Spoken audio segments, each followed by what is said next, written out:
Les Rubis Noirs, l'émission des cadres et entrepreneurs afro-descendants. Un mercredi sur deux à 18h sur Radio Campus Paris 93.9 FM. Bienvenue dans votre nouvelle émission Les Rubis Noirs, l'émission des cadres et entrepreneurs noirs afro-descendants sur Radio Campus Paris. Je suis Estelle Keita, votre host. Le Rubis Noir de ce mercredi est une écrivaine haute en couleurs et passionnée. Je reçois Rose Emilien, écrivaine et une femme qui travaille dans le droit, tout simplement. Bonjour Rose. Bonjour Estelle. Je suis très heureuse de te recevoir sur Radio Campus Paris. Alors, comment on arrive à concilier son travail dans le droit et être écrivaine ? Alors, c'est juste la passion qui permet de concilier les deux. C'est vrai que j'ai toujours fait ça puisque j'ai commencé l'écriture alors que j'étais étudiante en droit. Et le droit, pour moi, ça ne s'est pas spécialement bien passé, donc il y a eu beaucoup d'échecs et compagnie. Et l'écriture m'a permis d'avoir un certain équilibre, en fait. À quel moment tu t'es dit, je vais commencer à écrire ? Qu'est-ce qui t'a inspiré ? Comment ça s'est passé, en fait ? Alors, c'était un été, l'été 2008, et je ne partais pas en vacances cet été-là. Et c'était l'époque des skyblogs, donc ça remonte un peu. Il y avait des skyblogs et moi, je ne voulais pas me mettre en scène moi. Je voulais mettre en scène des personnages que j'avais en tête depuis longtemps parce que j'ai toujours tenu des journaux intimes. Donc j'écrivais déjà depuis pas mal de temps, depuis l'adolescence.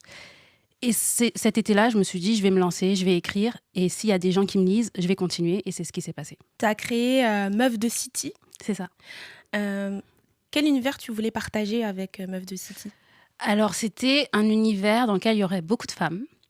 Et des femmes dites racisées, puisqu'on dit racisées maintenant, oui. mais d'origine maghrébine, africaine, caribéenne, parce que je trouvais qu'on ne les voyait pas assez dans des romans, dans des histoires, et que les seules fois où on les voyait, c'était pour des témoignages, et souvent des témoignages assez douloureux. Oui. Donc là, c'était un peu la girl next door, mais renois ou rebeu. Alors, tes personnages sont non blancs pour la plupart. Pourquoi était-ce important pour toi qu'ils soient ainsi? Tu aurais pu faire aussi que des personnages que noirs. Pourquoi finalement tu as élargi? Tout simplement parce que j'ai regardé autour de moi et dans mon cercle d'amis ou même à la fac où il n'y avait que des renois, des rebeux et aussi des femmes blanches. Oui. Et donc pour moi, il fallait que ce soit un petit peu en adéquation avec ma réalité. D'accord. Donc je ne me suis pas posé la question pourquoi que des femmes noires, puisque moi je suis noire, mes sœurs et compagnie. Je voulais une pluralité quand même, une diversité. Et c'était facile pour moi d'écrire des femmes d'origine maghrébine aussi. Alors, donc, comme on l'a dit, donc, tu as créé Meuf de City. Mais qu'est-ce qui a fait que tu es passée donc, du blog au roman édité? Tu as quand même 16 romans. 16 romans, un édité, publié en maison d'édition et les 15 autres en auto-édition.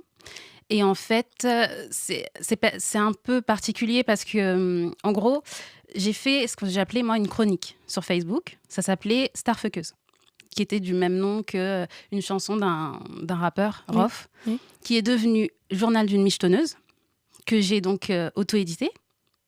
Et il a tellement bien marché que je me suis dit, je vais essayer de soumettre mon manuscrit à des maisons d'édition.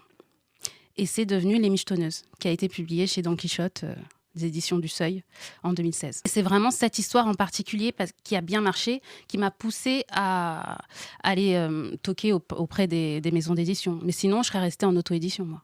Mais c'est quoi la différence avec l'auto-édition ? Alors, l'auto-édition, c'est tes moyens à toi. Tout. Donc, la mise en page, tout, c'est toi, en fait, qui t'occupe de tout. Tandis que l'édition, c'est l'éditeur qui prend tout en charge, qui fait la promo, qui démarche les journalistes, les producteurs aussi pour une adaptation. Donc, tu fais pas grand-chose. Une fois que tu as écrit le livre, tu fais plus rien. D'accord, ok. Est-ce que tu peux nous présenter les 2 romans que tu as ramenés, donc Les Michetonneuses et Croire à l'amour? Lorsque je regarde ces 2 romans, j'ai plus l'impression que c'est des romans à l'eau de rose, mais tu me dis que non. Ben non. Voilà. Faut pas se fier aux couvertures, faut lire la 4e de couverture. Voilà. Donc Les Michetonneuses, c'est l'histoire d'Even, une jeune métisse extrêmement belle, avec des formes pulpeuses et compagnie, qui court après un multimillionnaire qui veut absolument avoir une vie dans les beaux quartiers de Paris, à l'abri du besoin, et qui sait que ses atouts, c'est son physique, et aussi sa gouaille. avec une bande de copines. Et en fait, sa target, sa cible, c'est un rappeur très connu qui s'appelle N, donc c'est juste une initiale, mais c'est pas Nekfeu ou quoi. Oui. En fait, c'était Booba. Là, c'est Booba. Donc, dans mon inspiration, c'était Booba. Mais bon, pour peur de diffamation et compagnie, j'ai pas mis Booba, on sait jamais. Et donc, ça, c'est l'histoire d'Even pour les michetonneuses. Et on a tous besoin de croire à l'amour. C'est l'histoire d'une journaliste noire d'origine capverdienne, Susanna, qui vit une rupture et qui est dans un poste assez toxique, dans un travail assez toxique, et qui en fait qui remet tout en cause, toute sa vie, tout ce qu'elle a construit. Elle a fait des grandes études, elle est transfuge de classe, et elle se rend compte qu'on a beau tout faire, être la mieux possible, on n'arrive pas à atteindre le bonheur quand on est une jeune femme noire française avec plusieurs difficultés, dont le fait qu'elle se sente mal dans sa peau et compagnie. Comment tu arrives à avoir l'inspiration pour écrire toutes ces pages, finalement? Alors, l'inspiration, sincèrement, c'est pas quelque chose... Est-ce que tu lis beaucoup? Est-ce qu'il faut lire beaucoup pour écrire? Moi, je pensais aussi à un moment, mais je me suis rendu compte que non. Non. En fait, non, pas tant Moi, que ça. Après, Oui. moi, j'aime beaucoup lire. Donc, je lis, mais pas tant que ça, en fait. D'accord. Je pense qu'une personne qui lit un livre par an peut écrire, sincèrement. Vraiment? Ouais, vraiment. Je pense que c'est deux choses pas opposées, mais vraiment, c'est pas antinomique de pas être un grand lecteur et être un écrivain. Et ça t'a pris combien de temps pour écrire ces 2 livres? Alors, du coup, Les Michetonneuses, j'avais une grosse base puisque j'avais écrit une chronique pendant 1 an ou 2 sur Facebook. Donc, j'avais presque tout. J'avais juste à reformuler au final. Donc, ça m'a pris 3-4 mois. Et On a tous besoin de croire à l'amour. En revanche, ça m'a pris 4 ans. Parce que je me suis beaucoup inspirée de mes copines. Il y a eu le Covid, il y a eu plein de choses. J'habitais au Canada à un moment. Enfin, il y a eu plein de trucs qui font que ça m'a pris énormément de temps. Ouais. D'accord. Alors, Les Michetonneuses, c'est un titre qui est assez fort quand même. Est-ce que tu as voulu casser certains clichés ou jouer avec les jugements sociaux? Pourquoi tu as choisi le titre Les Michetonneuses? Alors déjà parce que elle était dans une, enfin le personnage principal, Even Alighieri, elle était dans une revendication de son statut. C'est vous m'appelez michetonneuse, mais plutôt que le vivre comme une insulte, comme quelque chose de péjoratif, moi je le prends et je l'assume. Oui, je suis une michetonneuse, je sors pas avec les hommes pour rien, juste pour l'amour. Non, moi je veux obtenir quelque chose en retour. Donc et puis à la base, moi c'était Journal d'une michetonneuse, le titre que je voulais. Et c'est la maison d'édition qui a dit non, Les Michetonneuses, puisqu'il y a plusieurs histoires, vu qu'il y a plusieurs michetonneuses dedans. Alors, comment ils ont été reçus, tes romans, par les lecteurs? Tu as eu du succès ou pas? Oui, enfin, j'ai eu du succès. Tout dépend de ce qu'on appelle succès, déjà. La visibilité Oui, pour Les Michetonneuses, oui. Okay. Il y a eu de la visibilité, il y a eu des interviews. C'est vrai? Oui, en 2016, quoi. Bon, ça date, oui. quand même. Et bon, maintenant, la nouvelle avec moi. Voilà, exactement. C'est quand même grâce à tout ça, au final. Donc, oui, il y a eu un petit succès.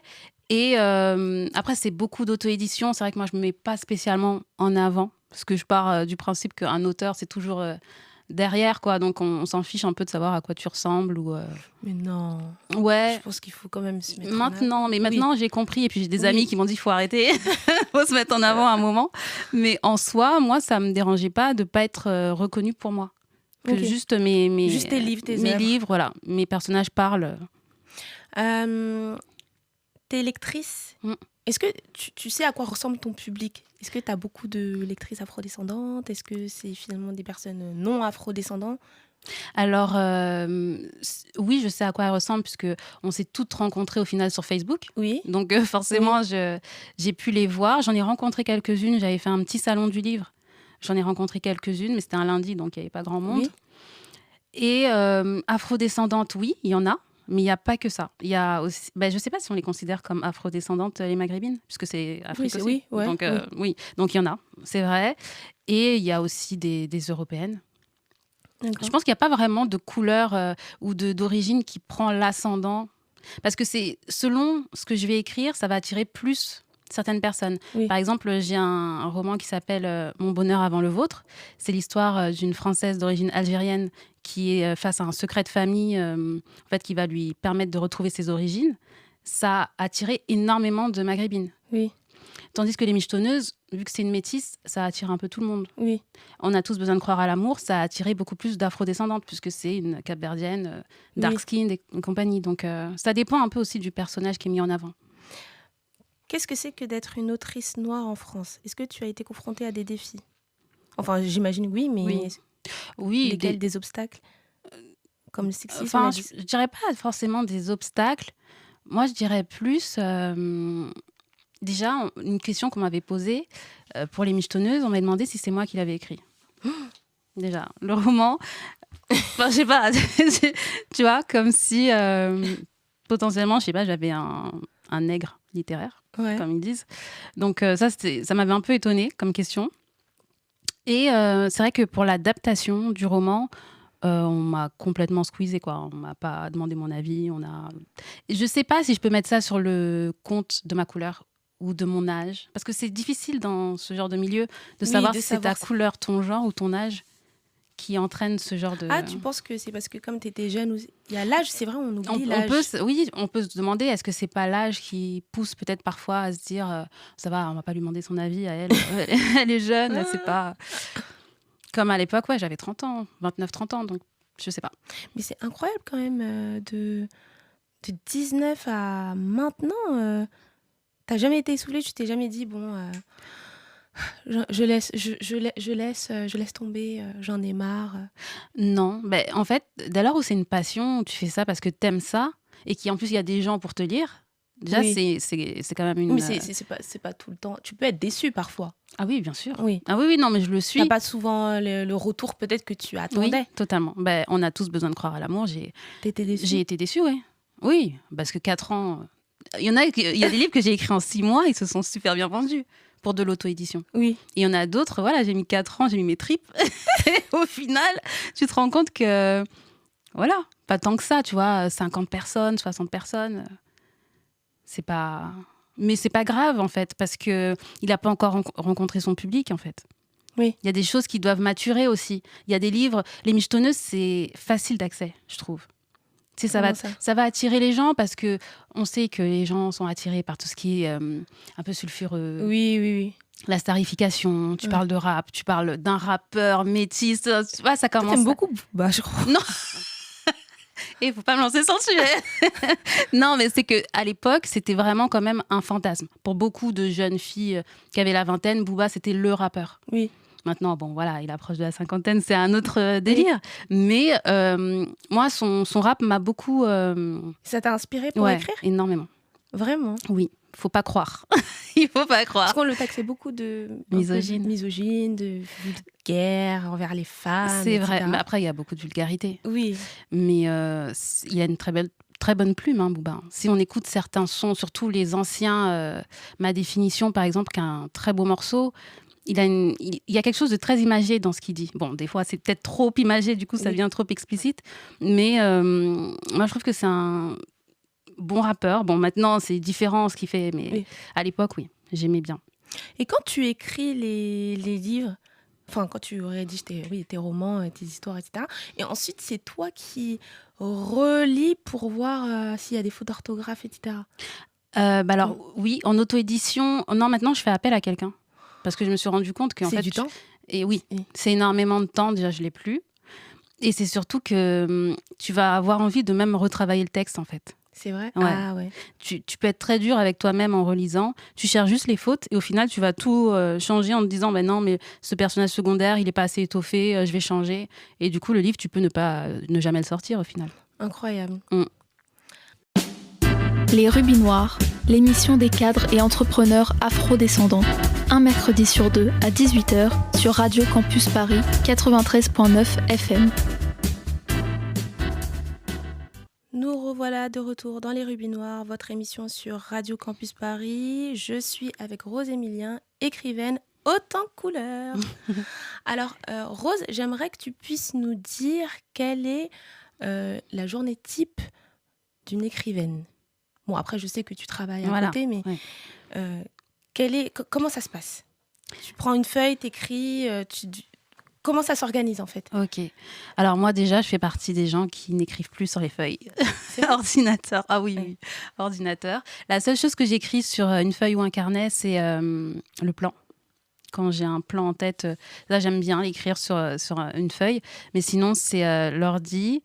Ça peut aller de, par exemple, 10h à 21h. En fait, tout dépend de l'inspi. Si j'ai énormément d'inspiration, je peux faire une journée comme ça, sans manger et tout, à fond. Vraiment, mais parce que je suis dans l'histoire, je suis à fond dedans, donc j'ai pas envie de m'arrêter. Donc ça peut être ça. Et sinon, quand je travaille, c'est 2 heures par-ci, 2 heures par-là, le soir, notamment parce que le matin, moi, j'ai du mal à me lever à 6h pour écrire, comme beaucoup d'auteurs le font. Mais oui, c'est non-stop, en fait. Est-ce que tu as des routines, des rituels d'écriture? Alors, non, j'en ai pas vraiment. La seule que j'ai, c'est que moi, j'aime beaucoup le thé. Donc, je bois beaucoup de thé. Il y en a, c'est le café et compagnie. Déjà, c'est bien mieux que l'alcool. Mais le thé, et c'est ça. Juste ça. Incroyable. Est-ce qu'il y a des auteurs et des autrices qui t'ont inspiré? Oui. Alors, c'est vrai que quand j'ai découvert Romain Gary, j'ai surtout La vie devant soi, le roman La vie devant soi. J'étais épatée. Il y a Faiza Again aussi, que j'aime beaucoup. Sinon, c'est des auteurs très souvent comme Stefan Zweig, c'est mon auteur préféré, par exemple. Mais c'est un autre registre, quoi. C'est pas du tout le même style. Et des auteurs américains aussi, parfois. Mais c'est vrai que je retiens pas forcément les noms. Ça va être un roman. Et voilà, je vais m'inspirer de ça, mais sans retenir forcément et lire toute la bibliographie, quoi. Tu es d'origine haïtienne? Oui. Tu lis des romans ou des auteurs haïtiens? À part Dany Laferrière, non, pas beaucoup. Okay. Après, peut-être que j'en lis des Américains sans savoir qu'ils sont d'origine haïtienne. C'est peut-être ça aussi que je fais. Est-ce que tu as d'autres projets littéraires ou artistiques en préparation? Alors, oui, j'en ai. Mais j'en suis au début, quoi. J'en suis aux prémices, donc je peux pas vraiment en parler. Mais de toute façon, j'écris tous les ans. Donc, quoi qu'il arrive, il y a toujours un roman en préparation. Mais il y en a qui ne voient pas le jour, parce que je suis pas satisfaite. Mais il y en a toujours. Il y a toujours 1 ou 2. Tu t'es déjà essayé à d'autres registres? La poésie, par exemple, t'as déjà fait de la poésie? Non, pas vraiment de la poésie. J'ai déjà fait des nouvelles. C'est beaucoup plus court. Oui. Mais ça ne me satisfait pas parce que moi, comme tu peux le constater, j'aime bien les gros romans. J'aime bien les romans qui dépassent les 250 pages. Ah ouais. Mais la poésie, c'est peut-être le seul genre qui pourrait m'intéresser. À part les romans de fiction. Est-ce que tu penses qu'on est dans une ère où l'on lit moins? Est-ce que finalement... parce que les gens, ils sont beaucoup plus dans la précipitation, à lire plus vite, plus court. Parce que moi, je sais que j'avais eu des blogs à l'époque. Ouais. À 2019-2020. Mais j'avais l'impression quand même que les gens... Je rédigeais des articles hyper longs, mais les gens ne lisaient pas les articles hyper longs. Ils préfèrent peut-être les vidéos, les textes courts. Tu arrives quand même à avoir des gens qui lisent des romans de... combien? Plus de 300 pages. 300 pages. Mais en fait, encore une fois, déjà, les michetonneuses, il faut le mettre à part parce que je pense que l'idée appelle... je pense que les gens prennent le temps de lire jusqu'au bout parce que ça touche à des trucs qui intéressent. Par exemple, sur TikTok, il y a plein de gens qui font des story time. Oui, et des fois, les story time sont super longues. Mais tu restes parce qu'il y a une histoire de garçon. Une histoire de femme, de garçon. Donc, c'est tout. Les michetonneuses, c'est un peu ça. Tu te dis, c'est une michetonneuse, c'est une meuf qui vend ses charmes, entre guillemets, pour obtenir du matériel. Donc, tu as envie de savoir jusqu'où elle est prête à aller.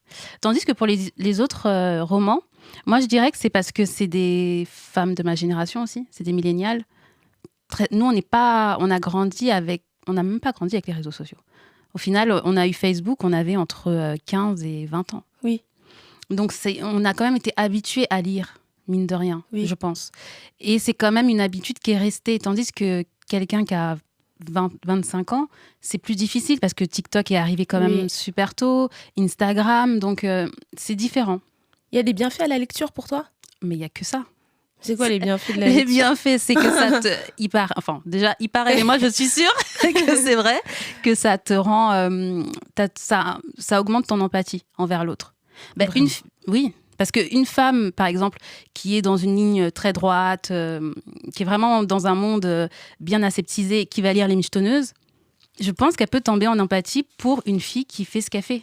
Ce que fait mon personnage principal, Even, et se dire, bon, moi, je ne ferais pas ce qu'elle fait, je trouve pas ça très moral, mais je peux comprendre. Non, mais c'est vrai, il y a l'empathie, il y a l'imagination que ça développe.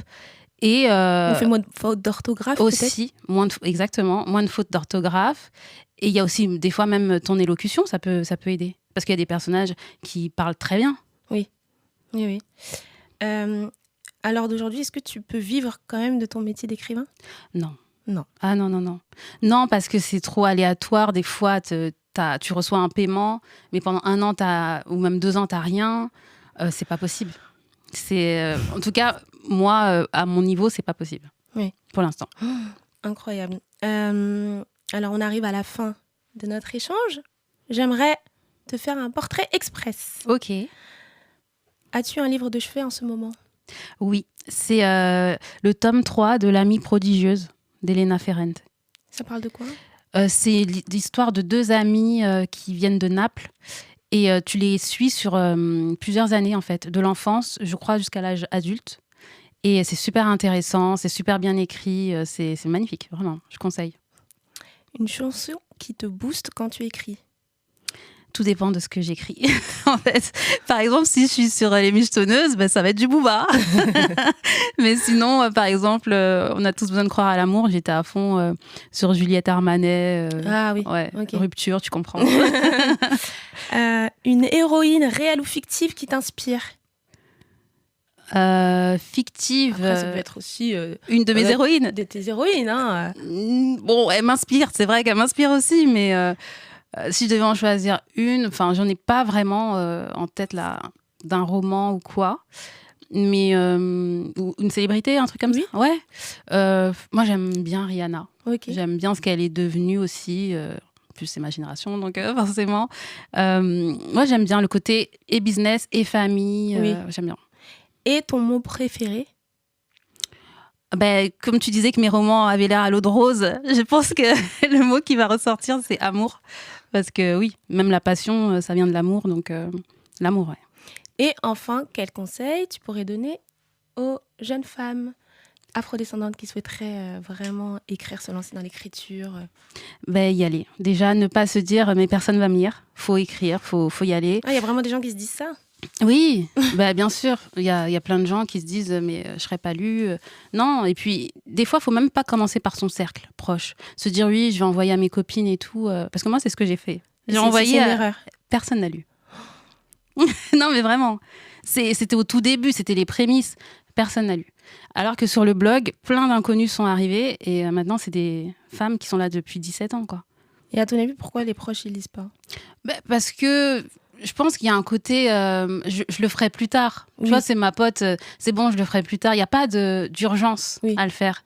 Et elles sont peut-être trop proches de toi, peut-être pour voir que ça te tient vraiment à cœur. Oui. Donc, oui, ne pas se dire c'est mes proches qui vont forcément me soutenir dès le début, non. Mais après, tes parents, toi, ils t'ont un peu soutenu quand même. Oui, ma mère, elle a fond, elle.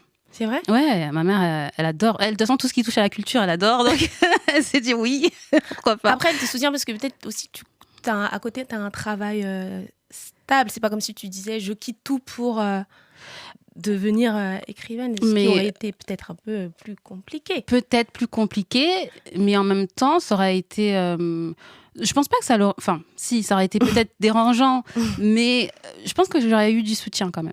Ok. Ouais, parce que tout le monde sait que ça a toujours été ma passion. Enfin, en tout cas, vers 19-20 ans, c'est devenu ma passion et tout le monde le voyait. Donc, je pense qu'à un moment, on m'aurait soutenue. Et puis, de toute manière, je suis restée très longtemps chez mes parents. Donc, j'avais pas de loyer à payer, quoi qu'il arrive. Les qualités à avoir pour écrire un livre ou pour devenir écrivaine ? Écrivain ou écrivaine, d'ailleurs ? Moi, je dis écrivaine. Écrivaine. Les qualités, moi, je dirais la créativité, quand même. Oui. Une certaine humilité, parce que moi je pense vraiment que les personnages doivent être plus vus et entendus que toi, et lus forcément. Oui. Mais voilà, tu te mets pas en avant plus que ça, quoi, je pense. Et de la persévérance. Tu lis encore tes livres et tout ? Tu les lis encore ? Non. Non. Un grand merci à toi, Rose, et un grand merci à Vaudoussi pour la réalisation. Je suis Estelle Keita et vous pouvez suivre l'émission sur Instagram et TikTok @lesrubisnoirs. Merci de nous avoir écoutés. On se retrouve très vite. À bientôt.